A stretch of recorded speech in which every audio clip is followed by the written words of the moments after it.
olime ise endas kindlad, me olime kindlad selles, et me saavutame nendel valimistel edu. See tõi meid just tänasesse päeva ja sellesse olukorda, kus me oleme ühed nende valimiste selged võitjad. Võib lausa ütelda, oleme nende valimiste ühed kindlad võitjad.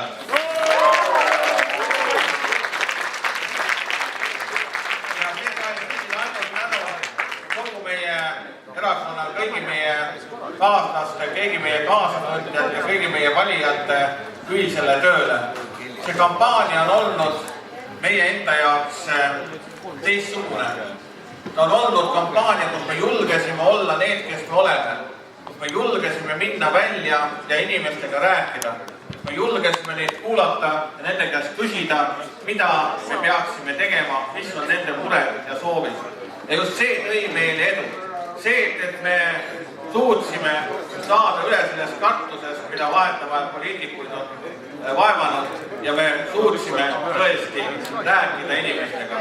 Ma tahaks teid kõiki tänada selle võidu eest, ma tahaksin tänada teid kõiki selle töö eest, mis on tehtud selle võidu saavutamiseks ja alguse meile kõigile innustuseks selleks, et 4 aasta pärast oleks see tulemus veel parem.